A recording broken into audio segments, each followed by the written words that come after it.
What is up, everybody? Here's my next part of the series about movement and mobility myths within the sport of powerlifting, and today we're going to be talking about all the myths surrounding the competition bench press. I would like to iterate again that the whole reason I really love doing this series in particular is just because of how just overly complex this sport can be, and there's just such a vast number of cues, and there's obviously so many individual differences as well, to where any coach and athlete should be striving to find the things that work specifically the best for them, and how different that's going to look from a lot of other athletes as well. But with that being said, I think that there's just some cues that are just so old and outdated, and if we just look at them through a simple and just logical biomechanical lens, then it should be really obvious that these cues just really won't work for dang near anybody. In the last couple of videos, I did a bit of a summary just discussing the kind of biomechanical lens I like to use, just kind of give these quote-unquote irrefutable answers as to where something makes sense or not. I'm going to actually skip that recap today. I will link below the previous two videos so you guys can kind of get all caught up, and I'll kind of refer to those topics as I need to today. So let's jump right into it. Let's talk about myth number one. And that is the fact that we need to have some sort of a tremendous brace or using a belt to create a larger brace for the bench press. And where this even creates any sort of issue or concern is that people are thinking about the brace within the bench press as being anywhere same contextually as what it might be for squat or deadlift, when that just really is not the case. So with that being said, let's discuss bracing even just within the squat and deadlift really fast. So our main goal when it comes to bracing within a squat or a deadlift is that we're trying to actually create as much pressure within our abdomen. And what that's going to do is going to actually help us create a much more rigid and stiff spine, torso, and just trunk in general. And where the benefit of that lies that when we're trying to, squat something really heavy with a barbell on our back, if we're trying to pick up something very heavy off the floor with a bar in our hands for a deadlift, one of our main levers is going to be our spine and our entire torso. So if we have a lot of movement within that said torso, we're going to have much less force being outputted into the barbell. So for a very quick and easy analogy, for those that have done anything within the sport, I'm sure you used a deadlift jack. Imagine trying to pick up a heavy deadlift bar with a deadlift jack with a jack that wasn't very stiff. Say if it was made out of like a soft rubber or something like that, instead of being a hard piece of metal, we would not have any translation of force in that barbell to actually leverage it off the floor. So therefore, trying to get all this really nice just swelling of the diaphragm and trying to create all this pressure from that within the abdomen is going to there translate to us having a much more rigid and stiff spine, to where we can translate more force in the barbell. But that's also where a belt can be tremendously helpful. Not only is it just going to give us something rigid and stiff around our trunk, but more than anything, it's going to be a very good form of context to actually help swell our diaphragm out against it to create more of that just diaphragmatic expansion. And to help kind of bring that brace around to a conclusion is, after we have all that diaphragmatic expansion, we are trying to create a very neutral and rigid position with not only our lower spine, but also with our rib cage and our pelvis. We're trying to get them all within this decent realm of neutrality to make sure that, once again, there is as much pressure being created within a smaller space possible.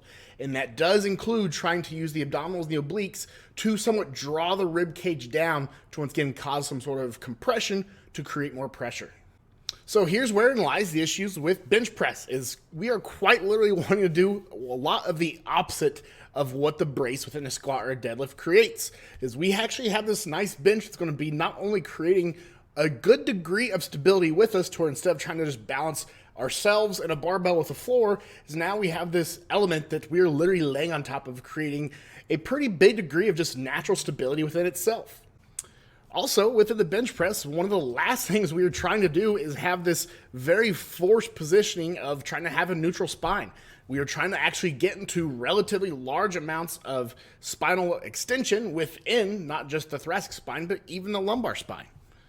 This extension throughout the spine is going to be what helps create us having this nice arch, which in itself will provide some good form of stability, but as well as decrease the range of motion and put our pecs in a much more optimal position of pressing. With how the pecs are actually situated on the rib cage, there's going to have to be a point of how much we have to move that barbell horizontally southward on the body, if you will, trying to make it to where both insertion points of the pec are going to actually be equally lengthened, meaning that we can get the equal amount of power output from each one. And if we're able to bring that ideal touch point closer to our main fulcrum point by bringing the rib cage higher and closer to it, then we can really minimize the amount of horizontal movement within the bench press, making it not only more biomechanically appeasing to the musculature for, once again, the sake of the pec, but also making it just, when it comes to physics and just general mechanics, we're decreasing the amount of range of motion, not only vertically, but horizontally as well. But that doesn't mean that we don't need to try to create some sort of just internal brace within the bench press. There's still a lot of good avenues we can take to make sure that we are capitalizing and maximizing the amount of just sheer rigidity we have within the bench press to make sure that we have this most stable platform possible to press off of. And number one for that, nothing is going to be better than leg drive. Leg drive is king. That is why I do nothing but coach just a constant and powerful leg drive, much over a sink and heave type method. And that is whether you are flat-footed, whether you are up on your toes.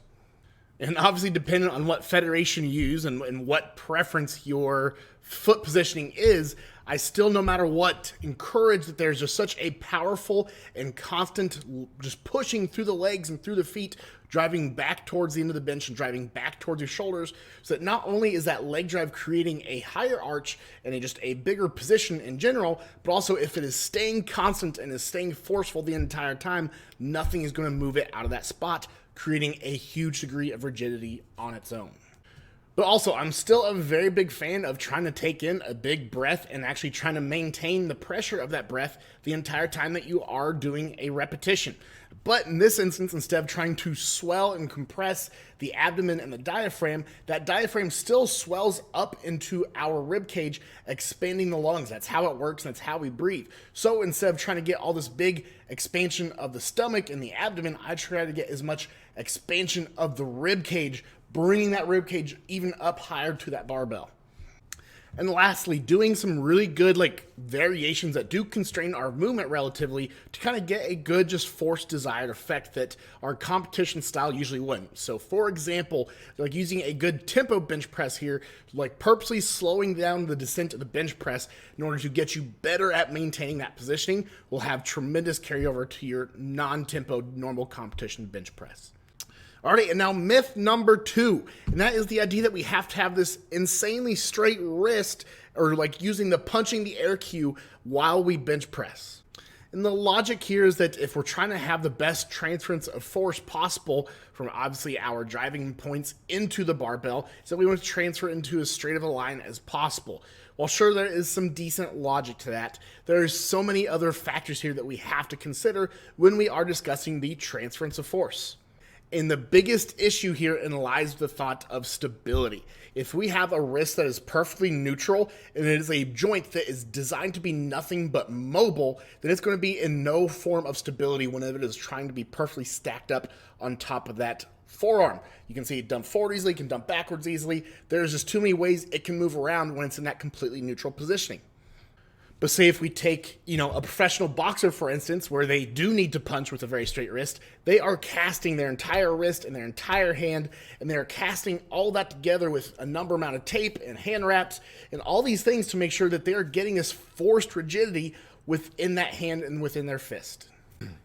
And obviously, as powerlifters, that's something that we don't have the luxury of. Sure, we can get wrist wraps, but we have a very strict rule with all federations that wrist wrap cannot touch the barbell. So we are extremely limited to how high up on the hand it can get. It's going to be mostly just on the wrist, not really having the ability to cast the two together.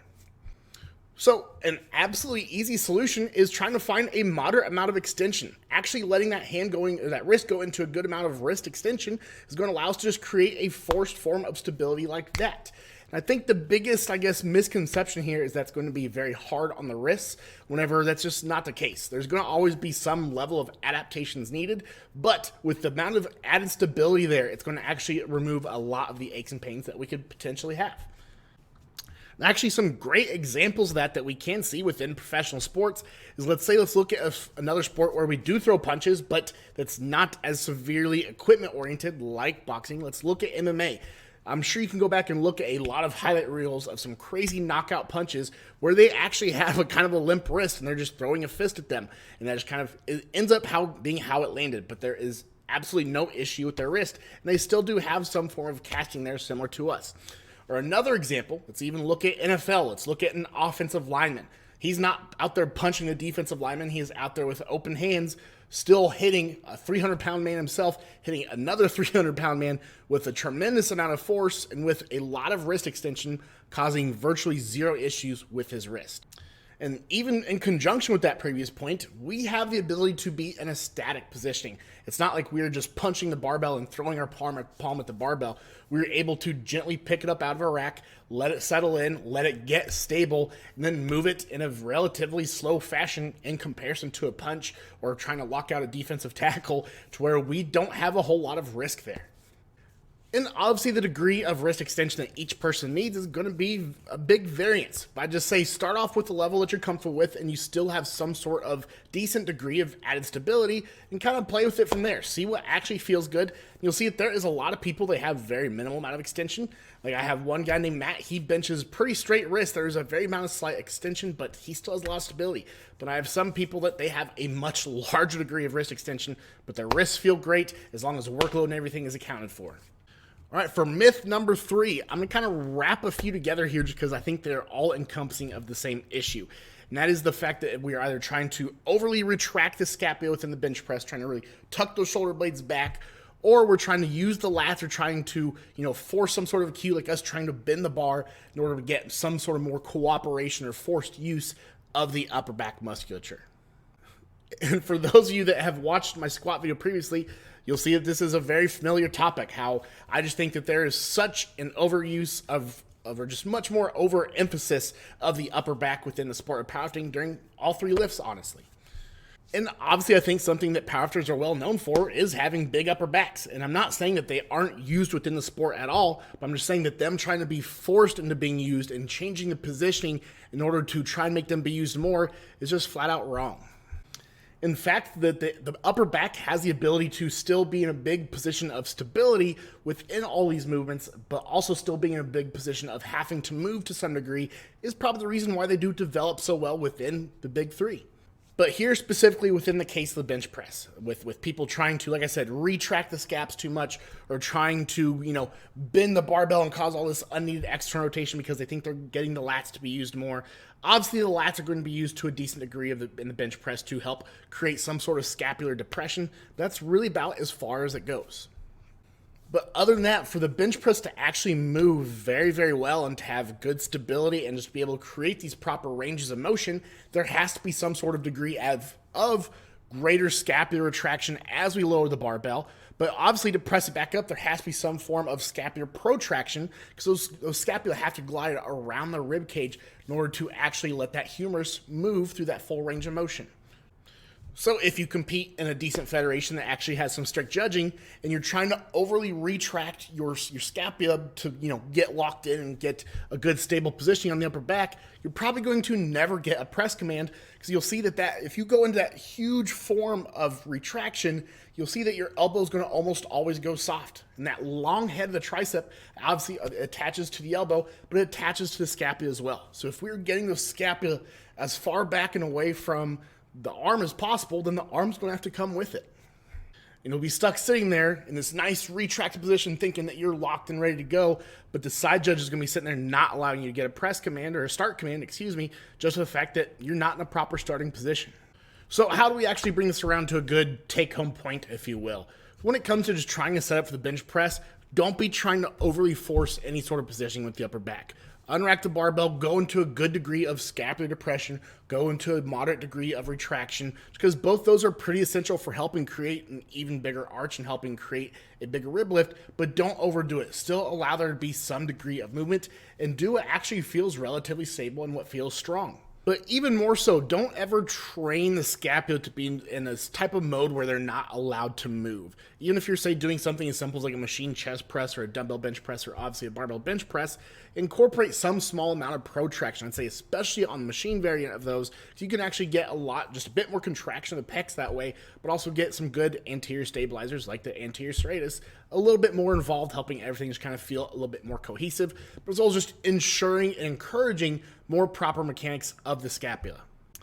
And to add on top of that, quit trying to force any sort of like external rotation on the humerus in any sort of manner within the bench press. There's not going to be really any instances that makes any sense. You're therefore non-directly creating a much greater degree of range of motion for the bench press itself, because the bench press itself is an internally rotated movement. We are having to get some sort of degree of internal rotation of that humerus to actually drive that barbell upward and just use the function of the pectorals.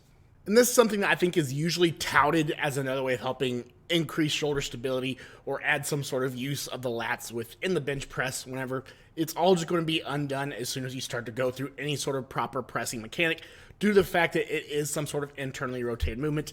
But unfortunately, I still see videos of this to this day.